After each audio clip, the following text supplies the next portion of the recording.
Bonjour à tous et à toutes. Aujourd'hui, cela fait 2 ans qu'il y a eu le coup d'État du général Pinochet au Chili.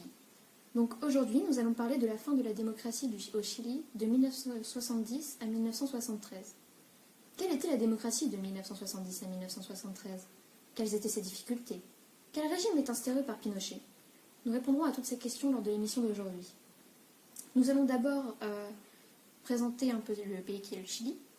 Donc c'est un pays côtier d'Amérique du Sud où on y trouvait 6,1 millions d'habitants en 1950. Il faut savoir que la moitié de ce pays fait partie de la classe ouvrière. Maintenant, nous allons voir notre envoyé spécial. Bonjour Clémence. Que pouvez-vous nous dire sur le régime démocratique du Chili de 1970 à 1973 ? Bonjour Roman. C'est le 4 septembre 1970 qu'ont eu lieu les élections présidentielles chiliennes. Elles ont été remportées par l'Unité populaire, composée de 6 partis de gauche. Et c'est seulement le 4 novembre 1970 qu'est élu Salvador Allende en tant que président de la République. Il instaure un parti socialiste et un projet politique ambitieux. Il veut réformer l'économie et répartir les richesses de manière égalitaire en s'appuyant sur les travailleurs. Cependant, cela inquiète les États-Unis car ils ont peur que le Chili influence le reste de l'Amérique. Quelles sont ces difficultés ? Eh bien, le régime de Salvador Allende dut faire face à de nombreuses manifestations, notamment à partir du 1er décembre 1971, où les Chiliens se révoltaient car ils étaient contre la régime de Fidel Castro. Le parti de droite manifestait car ils estimaient que le régime socialiste les laissait mourir de faim. C'est ce qu'on appelle la marche des casseroles vides. En mai 1973, la grève des ingénieurs commence car ils veulent une augmentation de leur salaire. Mais alors, comment cela s'est terminé ?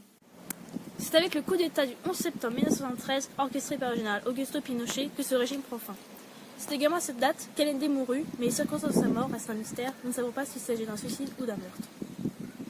Merci Clémence. Nous allons maintenant recevoir notre invité spécial sur notre plateau pour répondre à quelques-unes de nos questions. Bonjour Roman. Bonjour Amandine. Pouvez-vous nous expliquer comment le Chili a-t-il pu passer d'un régime à un autre ? Bien sûr, donc comme vous l'avez dit précédemment, le 4 novembre 1970, Salvador Allende a donc été élu président de la République. Il faisait partie du Parti socialiste et donc a été élu avec 36,61% des voix. Il a créé une organisation marxiste-léniniste pour libérer le Chili de sa dépendance et du retard économique et culturel. Il faisait des violences révolutionnaires, mais elles étaient vues comme légitimes et inévitables.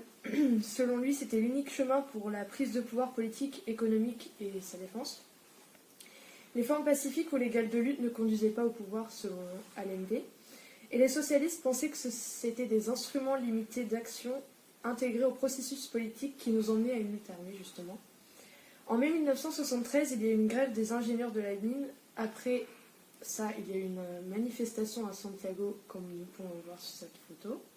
Par la suite, Salvador Allende a mis en place plusieurs réformes, comme par exemple l'augmentation des salaires de 40 à 60% ou les impôts sur les bénéfices.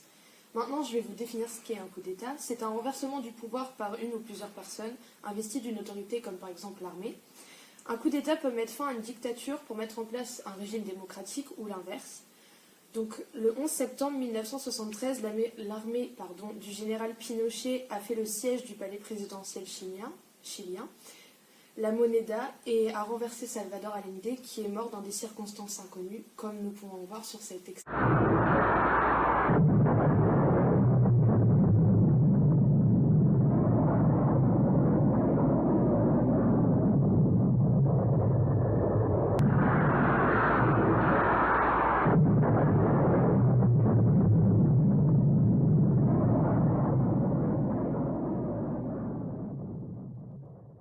Merci beaucoup Amandine. Nous allons maintenant retrouver une autre journaliste, Pascaline. Pouvez-vous nous expliquer le régime instauré par Pinochet ? Bonjour Roman. Auguste Pinochet est un commandant en chef des armées sous la présidence de Salvador Allende. C'est donc lui qui a fait le coup d'État du 11 septembre 1973, avec l'armée chilienne. Mais une fois au pouvoir, il a mis en place une dictature militaire et emprisonné et exécuté des milliers de personnes. Il libéralise l'économie chilienne suite aux recommandations économistes des États-Unis. Et est toujours au pouvoir aujourd'hui. Donc nous pouvons nous demander si le régime de Pinochet va rester ou s'il va s'effondrer. S'il s'effondre, comment s'effondra-t-il ? Et qu'arrivera-t-il comme régime par la suite ?